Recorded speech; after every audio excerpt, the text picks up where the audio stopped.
नमस्कार दोस्तों, स्वागत है आप सभी लोगों का हमारे कुशवाहा स्टॉक एनालिटिक्स में। जैसा कि आप सभी जानते हैं कि हम रोज़ कुछ ना कुछ नए टॉपिक के बारे में बात करते हैं और नए स्टॉक के बारे में हम एनालिसिस करते हैं। लेकिन दोस्तों, उसी प्रकार आज मैं आपके लिए कुछ नया लेके आया हूँ। दोस्तों, आज हम बात करेंगे स्टॉक मार्केट के बेसिक के बारे में। तो दोस्तों, जैसा कि आप सभी जानते हैं कि आज हम सभी के लिए जो है एक बहुत ही अच्छा दिन है। तो सबसे पहले दोस्तों, आप सभी लोगों को, जितने भी मेरे सोशल मीडिया मेंबर हैं, जितने भी मेरे टीम मेंबर हैं, ठीक है, आप सभी को दीपावली की हार्दिक शुभकामनाएं। और हमारी शुभकामनाएं यही रहेगी कि आप सभी पूरे साल जो है इसी प्रकार से प्रगति करते रहें और अपने जो है काम को बहुत ही अच्छे से करें, ताकि आपका काम जो है आपको एक दिन जो है सिद्धि हासिल कराए। तो दोस्तों, आज हम बात करेंगे स्टॉक मार्केट के कुछ टर्मिनोलॉजी के बारे में, कुछ शब्दों के बारे में, जो जिससे जो आम लोग हैं, जो अनजान हैं, जो नहीं जानते उसके बारे में, उसको उसके बारे में हम थोड़ा-सा बात करेंगे। तो दोस्तों, तो सबसे पहले बात करते हैं, जैसे कि हमने मान लीजिए कि सिंपल लेमैन की तरह, कि मैंने भी जब सीखा था स्टॉक मार्केट, जब मुझे सीखने की इच्छा हो रही थी, तो जो मेरे बड़े सर थे, वो हमेशा शेयर के बारे में बात करते, शेयर स्टॉक इसके बारे में बात करते, शेयर खरीदा, ये शेयर खरीदा, वो स्टॉक खरीदा। तो मेरे भी मन में ऐसा होता था कि ये क्या होता है। फिर मैंने उसके बारे में पढ़ा, है ना, गूगल पर सर्च किया, सीखा, फिर मैंने उसको समझा। तो दोस्तों, आइए बात करते हैं शेयर क्या होता है, शेयर, स्टॉक, ठीक है। तो मान लीजिए कि कोई कंपनी है, कोई भी कंपनी है एक, अ, मान लीजिए कंपनी ए है, जिसका नाम क्या है, कोई भी नाम हो, अमरदीप कंपनी है, ठीक है। इस कंपनी को अपना बिजनेस जो है उसको ग्रो करना है, ठीक है। उसको ग्रो करने के लिए समथिंग 20 20,000 करोड़ या फिर उससे ऊपर, 20 करोड़ से ऊपर कैपिटल की आवश्यकता है। तो ये 20,000 करोड़ जो है किसी एक पर्सन के पास होना अ, बहुत ही संभव नहीं है, क्योंकि आप समझ सकते हैं। तो वो क्या करेंगे, वो जाएंगे कंपनी के रजिस्ट्रार के पास, और वहाँ पर अपना जो है रजिस्ट्रेशन कराएंगे। और वो अपना कंपनी रजिस्ट्रेशन कानून के अंतर्गत जो भी प्रावधान आते हैं, उनके अंतर्गत जो है उनका रजिस्ट्रेशन वो रजिस्टर किया जाएगा रजिस्टर के द्वारा।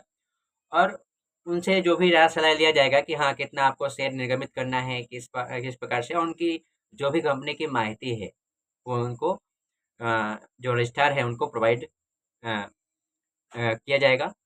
और उस प्रकार से वो वहाँ पर निश्चित किया जाता है, कंपनी के नियम कानून के प्रावधान के अनुसार जो निश्चित किया जाता है कि आपको कितना शेयर जो है आपको निर्गमित करना है। यानी कि कोई एक कंपनी, जैसा कि आपने सुना होगा कि इस कंपनी ने इतना शेयर निर्गमित किया, निर्गमित यानी ये हिंदी भाषा है, निर्गमित यानी कि इश्यू करना, ठीक है।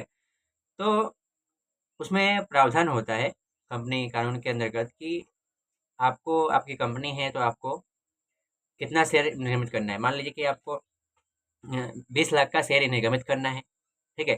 तब आप 20 लाख का शेयर तो आपने निर्गमित किया, है ना, इश्यू किया। लेकिन उसमें ऐसा भी है कि आपने 20 लाख के शेयर का निर्गमित किया है और आपको ऑर्डर मिल गए कितने का, 50 लाख का। तो आप वो जो अदर है, जो ज़्यादा है, ज़्यादा आपको एक्सेप्ट हुए हैं, वो आप नहीं ले सकते। उसमें सब प्रावधान कंपनी के अनुसार होता है। तो इस प्रकार से कंपनियां जो है अपने कैपिटल को, है ना, बढ़ाने के लिए जो है शेयर को निर्गमित करती है।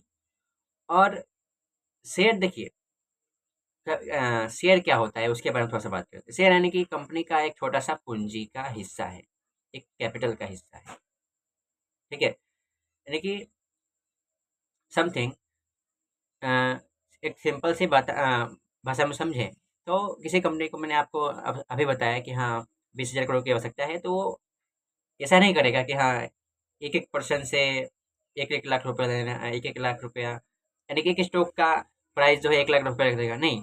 वो क्या करेगा, उस अमाउंट को एक छोटे से शेयर के रूप में डिवाइड करेगा, जैसे कि 50 रुपया, 30 रुपया, यानी कि जितना एक उसका जो मिनिमम प्राइस होगा, है ना, जो सबके लिए अफोर्डेबल हो, समझिए, अफोर्डेबल हो, वो उस प्रकार से प्राइस पर जो है रिकमेंड करेगा, ताकि कोई भी जो है, जो इन्वेस्ट करना चाहते हैं, जो खरीदना चाहते हैं स्टॉक, उस कंपनी का जो फंडामेंटल है उसको देख कर, है ना, उसकी ग्रोथ को देख कर जो है खरीद सके अपना स्टॉक, राइट। तो ये तो हुआ स्टॉक, है ना, कंपनियां इश्यू करती हैं। अब हम खरीदते कहाँ से उसके बारे में बात करते हैं। तो दोस्तों, हमारे भारत में मोस्टली यूज जो है NSE BSE, ये जो है स्टॉक को बाय सेल करने का जो है एक एक्सचेंज के रूप में जो है सुविधा प्रदान करता है, ठीक है। यहाँ से आप स्टॉक को खरीद सकते हैं, बेच सकते हैं। लेकिन हाँ, यदि आपने NSE से स्टॉक को खरीदा है, समझिए बात को, यदि आपने NSE जो है नेशनल स्टॉक एक्सचेंज से आपने स्टॉक खरीदा है, तो आपको पुनः बेचने के लिए आपको उसी एक्सचेंज से बेचना पड़ेगा, समझिए बात। अगर आपने दूसरे एक्सचेंज में उसको बेचा, मान लीजिए आपने BSE में उसको बेचा, तो बेच ही नहीं पाओगे आप, वहाँ पे एरर शो होगा, ठीक है। तो इस प्रकार से ये दो कंपनियां हैं जो एक्सचेंज के रूप में काम करती हैं, ठीक है। अब जो इन्वेस्टर हैं, जो भी स्टॉक मार्केट में निवेश करना चाहते हैं, हाँ, वो क्या करेंगे, उन्हें स्टॉक खरीदना होगा, तो उनके लिए एक अच्छा प्लेटफॉर्म है NSE और BSE, ठीक है। तो वो स्टॉक के आप देख रहे हो NSE BSE में बहुत ही अच्छा सुविधा है। आपको आप चार्ट देख सकते हो, आप उसकी प्राइस को देख सकते हो। यदि आप ऑप्शन में काम करते हो तो ऑप्शन में ओपन इंटरेस्ट देख सकते हो, उसका थीटा क्या है, उसका वेगा क्या है, उसका गामा क्या है, ये सब आप देख सकते हो। तो कितना अच्छा सुविधा है। और मान लीजिए किसी स्टॉक को आपको खरीदना है, तो आपने अपने एनालिसिस के हिसाब से आपने कोई भी स्टॉक को आपको टेक्निकल एनालिसिस आती है, तो उसके हिसाब से आप उसको चुन कर आप खरीदने के लिए टाइम नहीं लगेगा।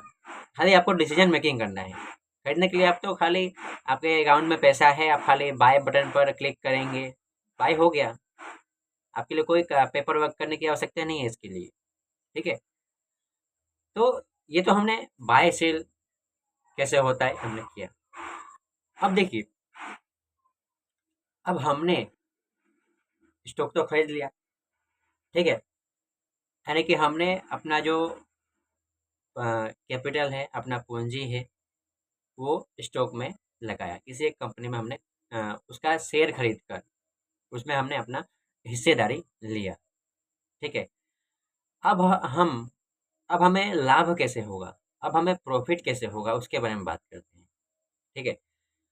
तो जिस कंपनी का आपने स्टॉक खरीदा है, वो कंपनी, उस कंपनी का शेयर, है ना, ऊपर की तरफ जाएगा, उस कंपनी के शेयर की प्राइस बढ़ेगी, तो आपको प्रॉफिट होगा, ठीक है। यानी कि सिंपल भाषा में समझें कि मैंने एक कंपनी का जो है स्टॉक खरीदा है, और वो कंपनी जो है ग्रो कर रही है ना, लगातार ग्रो कर रही है। तो वो कंपनी ग्रो कर रही है, तो क्या करेगी, वो कंपनी ग्रो करेगी, तो आपने जो कैपिटल लगाया था उसमें, आपने उसको कैपिटल दिया था कंपनी को अपना स्टॉक खरीद कर, तो आपके स्टॉक की प्राइस बढ़ेगी इस प्रकार से। और आपके स्टॉक की प्राइस बढ़ेगी तो क्या होगा, आप को प्रॉफिट होगा, सीधी सी बात है। तो दोस्तों, स्टॉक मार्केट जो है इस प्रकार से काम करता है। और हालांकि अभी ऑप्शन जो है ज़्यादा प्रचलित है हमारे भारत में। तो दोस्तों, ऑप्शन के लिए भी हमारे सेबी ने बहुत से नियम लगाए हैं। और ऑप्शन क्या है कि उसमें, ऑप्शन के बारे में नहीं बात करेंगे, कोई बात नहीं, ऑप्शन जो है वो तो अलग चैप्टर है। तो ये है दोस्तों स्टॉक मार्केट का मेन जो है बेसिक। हम जो है स्टॉक मार्केट यानी क्या होता है, कैसे बाय करते हैं, कैसे सेल करते हैं, शेयर क्या होता है, ये होता है शेयर, ठीक है। अब कोई भी ऐसे अनजान नहीं रहेगा शेयर मार्केट से कि शेयर क्या होता है, शेयर क्या होता है, वो बड़े बड़े कैंडल बनते हैं, प्राइस ऊपर जाता है नीचे जाता है, ऊपर जाता है नीचे जाता है, इस प्रकार से।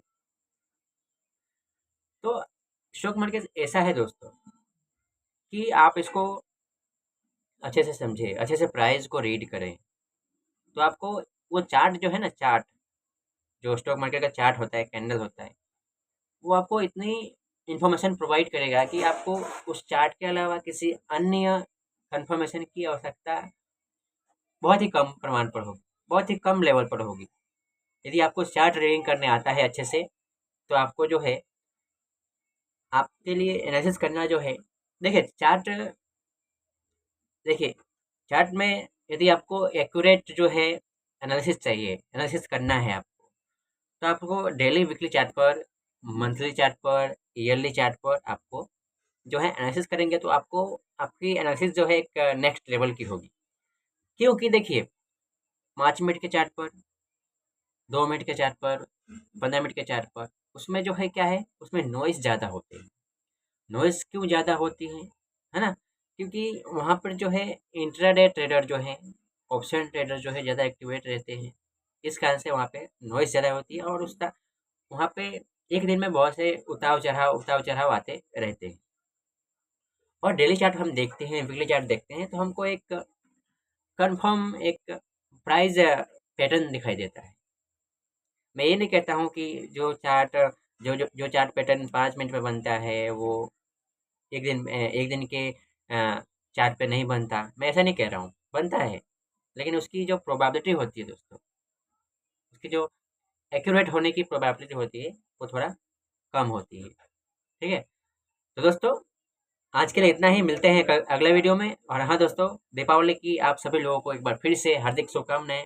खुश रहिएगा इसी प्रकार, और आप इसी प्रकार ग्रोथ करते रहिए। मिलते हैं अगले वीडियो में, तब तक के लिए जय हिंद।